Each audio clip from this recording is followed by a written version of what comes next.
80주년 맞아서 우리 예배하고 있는데 우리 옆 사람 보고요. 옆 사람 보세요. 미소로 인사하대로 칭찬합니다. 사랑하는 성도님, 광복 80주년이랍니다.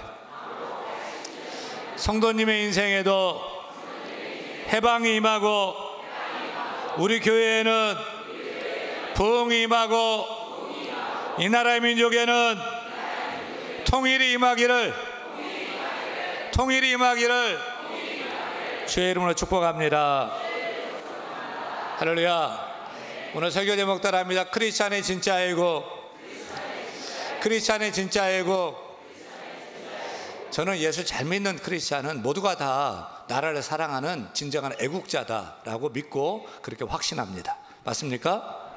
물론 나라를 사랑하는 애국자가 곧 예수 잘 믿는 크리스찬은 아닙니다. 왜냐하면 예수 믿지 않는 불신자도 나라를 사랑하는 사람도 얼마든지 많이 있기 때문입니다. 하지만 예수님을 믿는다고 하면서 나라를 사랑하지 않는 자는 하나도 없다라고 저는 생각합니다.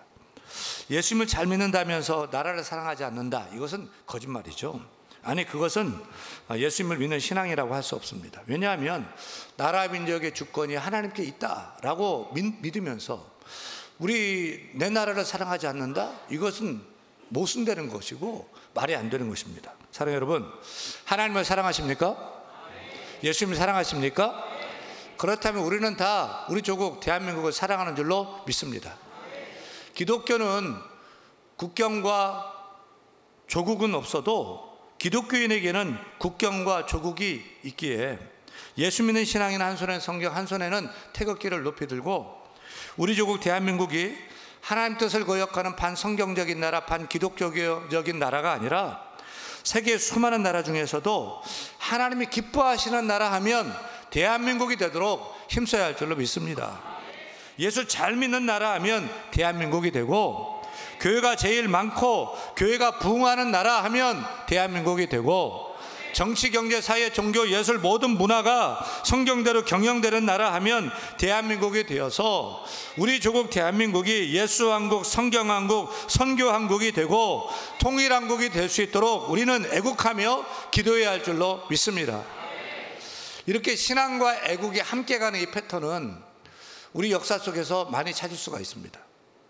일제 압제 당시에 3.1운동 때 우리 민족의 대표 33인 중에서 16명이 기독교인이었습니다. 그 당시 기독교인은 전 국민의 4%밖에 되지 않았는데 예수 믿는 기독교인이 50% 이상이었습니다.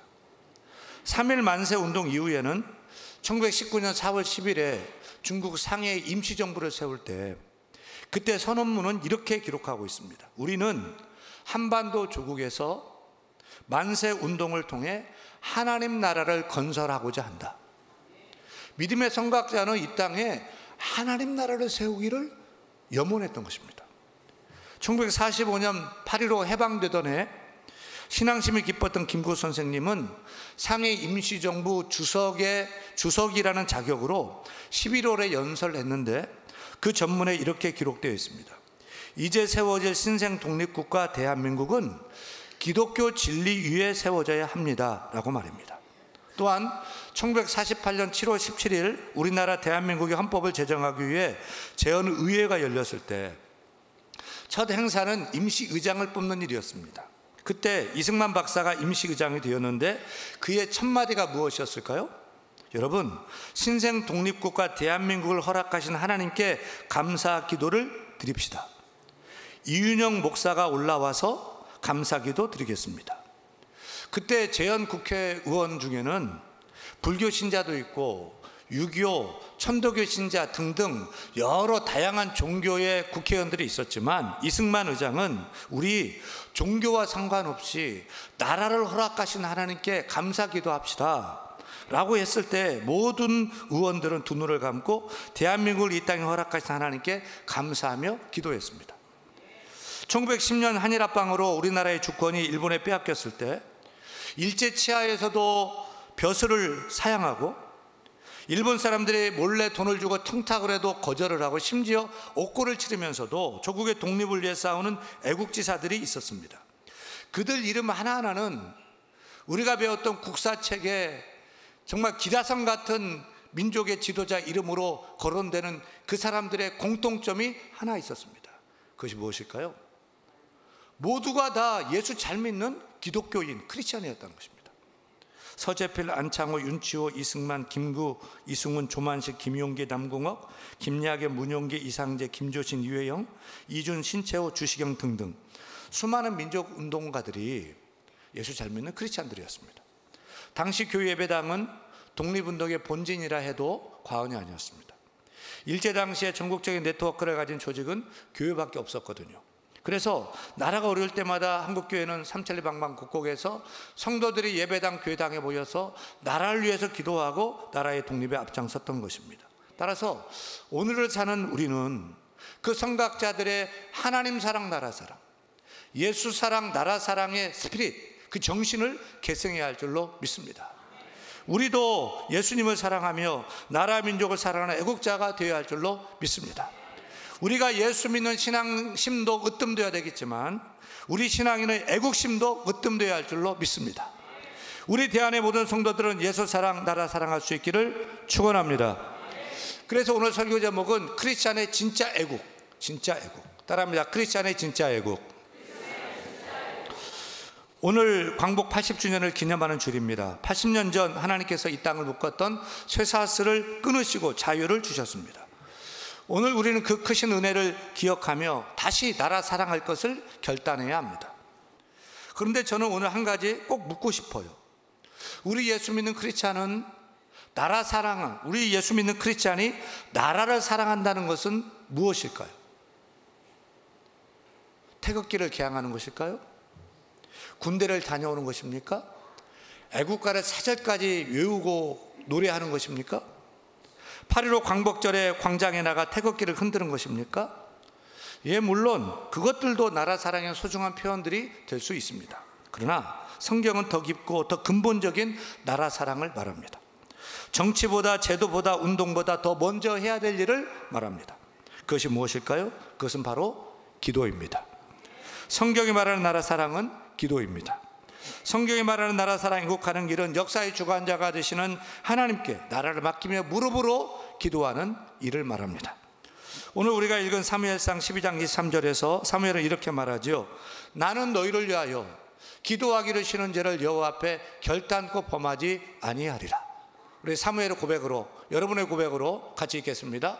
나는 너희를 위하여 기도하기를 쉬는 죄를 여호와 앞에 결단코 범하지 아니하리라. 아시다시피 사무엘은 종교 지도자인 동시에 정치 지도자였어요. 그래서 그는 제사도 드리고 백성도 다스리고 국정도 운영하고 재판도 했습니다. 그런데 왕정시대가 시작되면서 그는 지도자의 자리를 내려놓아야 했습니다. 그 순간 보통 사람이라면 이렇게 말했을 거예요. 이제 나는 할 일이 없다. 이제 젊은 사람들에게 맡기고 나는 편안한 노후를 즐겨야 되겠다. 그러나 사무엘은 달랐습니다. 사무엘은 지도자의 자리를 잃었어도 기도의 자리는 잃지 않았습니다. 권력은 내려놓았지만 하나님을 향한 무릎은 내려놓지 않았습니다. 백성 앞에서는 물러났지만 하나님 앞에서는 물러서지 않았던 것입니다. 그는 나는 기도하기를 쉬는 죄를 여호와 앞에 결단코 범하지 않겠다고 하면서 밤낮으로 나라와 민족을 위하여 기도의 손을 높이 들었던 것입니다. 왜요? 사무엘은 너무나도 잘 알았기 때문에. 나라가 무너지는 것은 경제 때문이 아니고 군사력 때문만이 아니라 하나님과의 관계가 끊어질 때인 것을 너무나도 잘 알았던 것입니다. 하나님과의 관계가 끊어지고 하나님 나라를 버리시고 하나님이 외면하고 하나님이 등 돌리면 아무리 많은 무기가 있어도 소용이 없고 아무리 금고에 외화가 가득해도 하루아침에 날아갈 수밖에 없고 아무리 똑똑한 지도자가 세워져도 하나님이 외면하시면 그 인간의 지혜는 어리석은 결단만 하게 된다는 것을 너무나도 잘 알았던 것입니다. 그래서 사무엘은 기도했습니다. 끝까지 기도의 손을 내리지 않고 기도의 무릎으로 생을 다할 때까지 하나님께 나라를 맡기며 기도한 것입니다. 사무엘은 역사를 통해서 너무나 잘 보고 알았습니다. 하나님이 함께 하시면 그 어린 목동 다윗도 구척거인 골리앗을 쓸어 넘어뜨리는 것을 알았고 하나님이 함께 하시면 숫자가 아무리 적어도 전쟁에서 승리한다는 것을 잘 알았던 것입니다.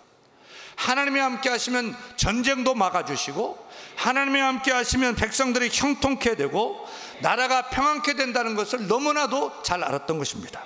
하지만 하나님이 떠나시면, 하나님이 등 돌리시면 아무리 대단한 강대국이라고 할지라도 하루아침에 무너질 수밖에 없다는 것을 너무나도 잘 알았던 것입니다. 그래서 그는 기도하지 않을 수 없었던 것입니다. 나라를 사랑하는 가장 확실한 길은 다른 것이 아니라 기도로 나라를 하나님께 묶어두는 것임을 알았기에 쉬지 않고 나라를 위해 기도하는 삶을 산 것입니다. 사랑하는 성도 여러분, 이것이 오늘 우리가 해야 할 일입니다. 기도하는 일이 우리 믿는 크리스찬이 해야 할 애국하는 일인 줄로 믿습니다. 그런데 우리는 나라 걱정을 하면서도 기도는 하지 않습니다. 정부를 욕하고 비방하면서도 기도는 하지 않습니다.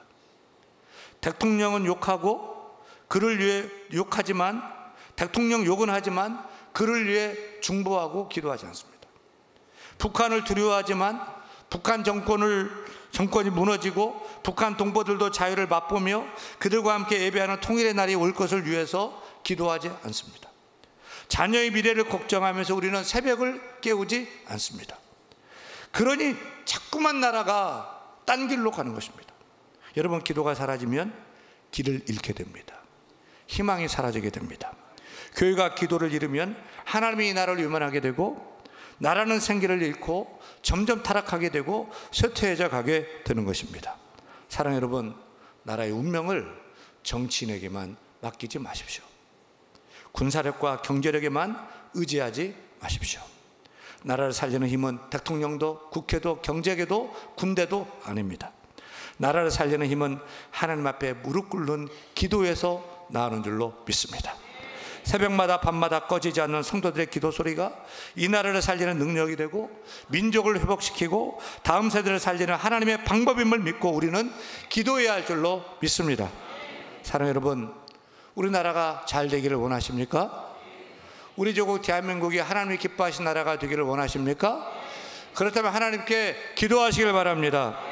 나라를 사랑한다면서 기도하지 않는 애국은 껍데기일 뿐입니다. 기도 없는 애국은 헛된 구호에 그칠 뿐입니다. 사랑 여러분, 기도하십시다. 나라를 위해 기도하십시다. 기도가 애국입니다. 기도가 나라를 살리는 길입니다.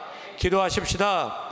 우리가 살아가는 조국 대한민국을 하나님께 맡기는 기도를 오늘도 하나님께 올려드려야 할 줄로 믿습니다. 하나님과 이 나라의 관계를 붙잡는 기도의 무릎이 진짜 애국자의 무릎인 것을 알고 오늘도 우리는 기도의 무릎으로 나가야 할 줄로 믿습니다.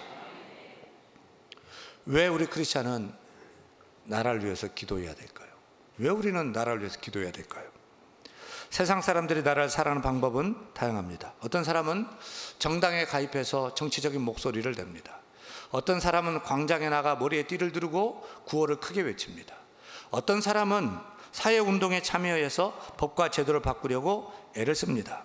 이 모든 것은 나름의 애국일 수 있습니다. 그런데 우리 크리스찬은 달라야 합니다. 우리는 세상에 쓰는 방법보다 더 근본적인 방법을 알고 있기 때문입니다. 그것은 바로 기도인 줄로 믿습니다. 하나님께 기도하는 것입니다. 왜입니까? 지금 이 나라가 병에 걸렸기 때문입니다. 그것도 중병, 망국병에 걸렸습니다. 이른바 3대 망국병, 우리 민족을 병들게 하고 죽게 하는 3가지 병에 걸렸는데 어찌할 바 모르고 시름시름 앓고 쇠해져 가고 있습니다. 이 망국병이 경제적인 위기일까요? 정치적인 혼란일까요? 그것은 결과일 뿐, 진짜 병은 더 깊고 더 심각한 것들입니다. 여러분, 우리 조국의 3대 망국병이 무엇이라고 생각합니까? 첫 번째 망국병은 초저출산병입니다. 그냥 저출산이 아니고 초저출산병입니다. 한 여성이 2.1명을 낳아야 사회가 지속 가능하게 됩니다. 그런데 2.1명 미만이면 저출산이고 1.3명 미만이 되면 나라가 사회가 소멸되기 시작하는 것입니다. 근데 우리나라는 지금 현재 어떻게 되죠? 통계청의 발표에 의하면 2024년 우리나라의 합계 출산율은 0.72명입니다. 세계 평균이 약 2.3명인데 우리나라는 그 절반도 아니고 0.7명입니다. 우리가 사는 서울은요 0.5명입니다. 두 부부가 결혼해서 평균 하나도 아닌 반명을 낳는다는 것입니다. 경제협력개발기구 OECD 38개 국가 중에서 압도적인 꼴찌입니다. 여러분, 우리 조국 대한민국은 이제 아기를 낳지 않는 나라가 되었습니다. 아기를 낳지 않으면 어떻게 됩니까? 학교가 문을 닫습니다. 선생님은 넘쳐나는데 학생이 없는 것입니다. 그러면 일할 사람이 없습니다. 그러면 공장이 안 돌아가 됩니다. 기업이 쇠하게 됩니다. 그러면 먹고 살 것이 없어집니다. 나라를 지킬 군인도 없게 됩니다. 노인만 낳는 나라가 됩니다. 결국 국방력도 경제력도 무너지고 나라의 지속 가능성이 사라집니다. 따라서 초저출산병은 나라의 재앙입니다. 아기를 낳지 않으면 나라의 미래가 없는 것입니다. 내일이 없는 것입니다. 세계 역사에 아기를 낳지 않아서 사라진 민족은 여태까지는 없습니다. 그런데 우리나라가 그 첫 번째가 될 가능성이 가장 큽니다. 또 그렇게 될 상황입니다. 그러면 아기를 낳지 않는 문제를 어떻게 해결할 수 있어요? 아기를 낳는 대로 돈을 많이 주면 될까요? 억씩 주면 될까요? 여러분, 정말 이게 돈의 문제일까요? 2006년 이후에 정부가 저출산 극복을 위해 투입한 예산이 자그마치 306조 원이 넘습니다. 306조 원이라는 돈은 아기를 낳을 때마다 집 한 채씩을 사주었어도 남는 돈이 306조 원입니다. 그런데도 출산율은 오히려 더 떨어졌습니다. 세계 꼴찌입니다. 왜 그렇습니까? 이건 돈으로 풀 수 있는 문제가 아니기 때문입니다. 법과 정책으로만 풀 수 있는 문제가 아니기 때문입니다. 아기를 낳는 것이 복이라는 가치관이 무너졌기 때문입니다. 결혼이 축복이라는 믿음이 사라졌기 때문입니다. 생명이 하나님 주신 선물이라는 진리를 잃어버렸기 때문입니다. 그래서 우리는 깨달아야 됩니다. 출산 수당이 아니라 우리는 신앙 수당이 필요한 것입니다. 저출산 극복 정책이 아니라 우리는 영적 부흥운동이 필요한 것입니다. 우리 안에 하나님 주신 가정의 가치가 회복되고 결혼의 중요성이 회복되고 생명의 소중함이 회복될 때 그때 비로소 출산율도 다음 세대도 살아나게 될 줄로 믿습니다. 그래서 우리는 기도해야 되는 것입니다. 돈 이전에, 정책 이전에, 제도 이전에 생각이 바뀌도록 기도가 먼저인 것입니다. 사랑하는 여러분, 기도도 가정을 살리고, 기도로 가정을 살리고, 기도로 다음 세대를 살리고, 기도로 나라가 지속 가능하게 하고, 기도로 미래 있는 나라를 만드는 진짜 애국하는 크리스찬 저와 여러분 다 될 수 있기를 간절히 축원합니다. 축원합니다. 우리나라의 두 번째 만국병은 무엇일까요? 두 번째 만국병은 거짓의 병입니다. 따라합니다. 거짓의 병. 신뢰가 붕괴된 병이죠. 우리 사회는 진실이 죽은 사회입니다. OECD 국가 중에서 위중률 1위가 대한민국입니다. 일본보다 무려 500배나 더 높습니다. 사기 범죄 역시 OECD 1위입니다. 위중 조작, 무고, 음모, 조롱이 우리 사회 곳곳에 넘쳐나고 있습니다. 심지어 교회까지도 거짓 뉴스, 거짓 평판이 떠돌고 사람들은 확인 없이 믿고 퍼나릅니다. 국민의 대표라는 정치인들조차도 거짓말을 일삼고 있습니다. 전과 몇 범이 되어도 능력만 있으면 된다며 거짓과 부정을 대수롭지 않게 여기고 있습니다. 이제 우리는 거짓에 분노하기는커녕 사람은 다 그럴 수 있어 라며 거짓에 관용하고 거짓에 무감각한 병에 걸린 것입니다. 그러니 둘러보십시오. 이제는 믿을 수 있는 사람이 없게 된 것입니다. 거짓이 만연한 사회가 된 것입니다. 정직하고 신뢰를 지키는 사람은 바보가 되는 사회가 되었습니다. 아무리 법을 지키고 제도를 바꿔도 신뢰를 잃으면 그냥 끝이잖아요. 거짓은 만국의 징조입니다. 성경에서 하나님이 가장 싫어하는 것이 거짓입니다. 하나님은 거짓을 심판하고 거짓이 가득한 민족을 스스로 무너지게 하십니다. 도산 안창호 선생님이 이런 말을 했죠. 정직은 우리 민족이 살 길이며 거짓은 망하는 길이다. 정직한 국민만이 강한 나라를 세울 수 있다. 그렇습니다. 정직이 무너지면 근간을 잃게 되는 것입니다. 토대, 근간이 무너지게 되는 것입니다. 정직이 무너지면 그래서 나라가 무너지고 망하게 되는 것입니다. 그러므로 우리 크리스찬만이라도 진리 되신 하나님 앞에 무릎을 꿇고 정직한 양심을 회복해야 할 것입니다.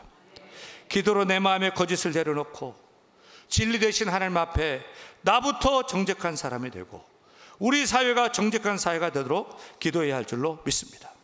기도는 거짓으로 골마 터진 이 나라를 살리는 하늘이 주신 거룩한 항생제가 되는 줄을 믿고 우리는 나부터 거짓말하는 병을 치료하여 정직을 회복하고 우리 사회가 정직한 땅이 되도록 기도해야 할 것입니다. 우리나라의 세 번째 만국병은 따라합니다. 분열의 병이다. 지금 대한민국은 모든 것이 양극화되어 있습니다. 정치도, 세대도, 성별도, 지역도, 이념도, 교회까지도 갈라져서 양극화되고 있습니다. 이 정도면 대한민국은 분열 특허국 수준입니다. 정말 하나가 안 되는 나라가 대한민국입니다. 여러분, 이런 병든 나라를 어떻게 고칠 수 있을까요? 정치인이, 대통령이 고칠 수 있을까요? 그래서 바꿔보는데 되던가요? 또 바꿔봤어요. 되던가요? 그러면 시스템이 바뀌고 법과 정책이 바뀌면 될까요? 병든 나라를 살리는 방법은 정치적 수술만으로는 불가능합니다. 경제적 처방만으로도 완치되지 않습니다. 그러면 학교 교육으로요? 학교 교육은 더 무너지고 더 타락을 방조하고 있는데 교육으로도 안 되는 것입니다. 오직 하나님께서만 고칠 수가 있습니다. 하나님이 고쳐주셔야만 고칠 수가 있는 것입니다. 여러분, 하나님이 혼수 상태에 빠진 이 나라를 고치는 방법은 다른 것이 아닙니다. 기도입니다. 기도입니다. 하나님께 부르짖는 기도입니다. 역대하 7장 14절에서 이렇게 하나님이 약속합니다. 같이 읽겠습니다. 내 이름으로 일컫는 내 백성이 그들의 악한 길에서 떠나 스스로 낮추고 기도하여 내 얼굴을 찾으면 내가 하늘에서 듣고 그들의 죄를 사하고 그들의 땅을 고칠지라. 한 번 더요. 내 이름으로 일컫는 내 백성이 그들의 악한 길에서 떠나 스스로 낮추고 기도하며 내 얼굴을 찾으면 내가 하늘에서 듣고 그들의 죄를 사하고 그들의 땅을 고칠지라. 사랑하는 여러분, 우리 예수 믿는 크리스찬들이 스스로 낮추고 하나님께 기도하며 하나님의 얼굴을 찾고 구할 때 하나님께서 우리의 기도를 들으십니다. 하나님께서 우리 죄를 사해해 주시고 이 땅을 고쳐줄 줄로 믿습니다. 여러분, 이 나라의 만국병을 고칠 수 있는 이는 사람이 아닙니다. 하나님이십니다. 하나님이십니다. 하나님만이 고칠 수 있습니다. 그렇게 기도하는 사람이 진짜 애국자인 것입니다. 무릎 꿇는 사람이 진짜 나라를 사랑하는 사람인 줄로 믿습니다. 따라서 우리가 먼저 하나님께 무릎 꿇고 엎드려 하나님의 도우심을 구함으로 이 나라의 민족이 하나님의 손에 붙잡혀 경영되는 축복의 나라가 되도록 기도하는 진짜 애국자가 여러분 다 될 수 있기를 간절히 축원합니다. 축원합니다.